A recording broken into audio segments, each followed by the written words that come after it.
Well, in this session, I want to give you pause for thought about habits.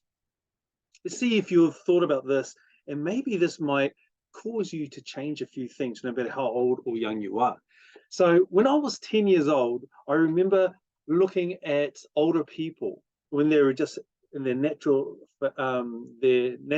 natural pose, when they weren't smiling or talking, whatever, just like this.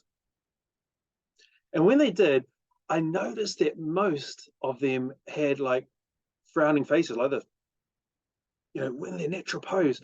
And this young 10-year-old me thought to myself, oh my gosh, they must have frowned a lot through their life. And I decided right then and then, oh, I'm not going to be one of those people. I'm going to smile as much as I can through my life. And that's what I've done. And a lot of people will call me Smiley. They've done so for decades. And and so when I have my natural look, see, look, it's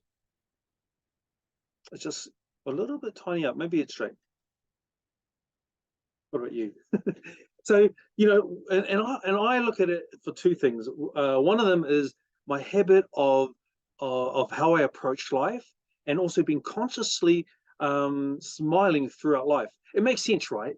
And the second thing is DNA, but I'll touch on that in another video, another live stream. So it makes sense, right? The habits that we form over time are going to leave a mark. So that mark can be left on our face. If we are consistently stressed, then maybe we'll have, intense look. If maybe we've had a very sad or dwelled on things that have happened inside our life, then maybe we will have a naturally frowning. But if we are, more like what I've done, I've chosen to be optimistic no matter what's come my way, and chosen to smile. By the way, it takes less muscles to smile than it does to frown. But if you want to use a bit more calories, you can frown, but you might leave a mark. Then it makes sense that however we behave over time, it's not the one-off things that generally change our life. It's the consistent habits over time that will leave marks, and they can leave marks on our face. They can leave marks on our body. For example, let's say that we consistently overeat, then our body's going to reflect that over time. What about if we constantly are malnourished, don't eat well? Then we will see that reflect in our body too, by unhealthy, maybe too thin. What about fitness? Yeah, if we consistently work our body in whatever way that is, then we'll see that reflected inside our body as well. And so it is with habits that go right over our lifetime.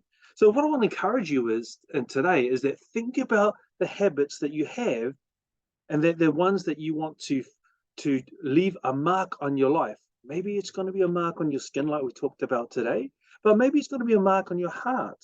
Are you a consistent person that thinks, for example, oh, why does this always happen to me?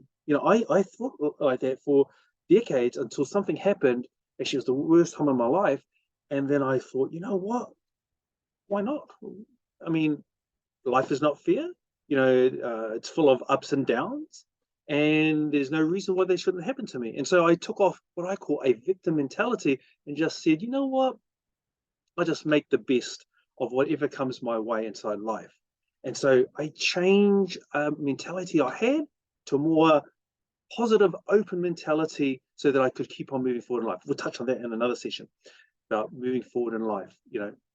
And so there are things that happen on our outside that can leave a mark, and there are things in our inside that can leave a mark as well if we dwell on them. You want to dwell on, the good book says, dwell on positive things, dwell on that which is true and noble. So and things that are loving, kind, uplifting, those sort of things. So consider how you're living your life, so that over time they will leave a positive mark rather than a negative one. Look, maybe you're older, I'm older, and you just think, oh, it's too late. No, it's never too late. You can start to leave a positive mark inside as well as on the outside. Look, I'm 52, going on 53 very, very shortly, And a lot of people reflect on me and say, man, you're looking really good, you're sounding young and all this sort of thing. But you know what? I've done that over my whole life. And yes, DNA plays its part, but I've chosen to be positive, optimistic, and to keep on moving forward for my life. And I hope that you do so too. Well, wish you all the best, and I'll see you in another session.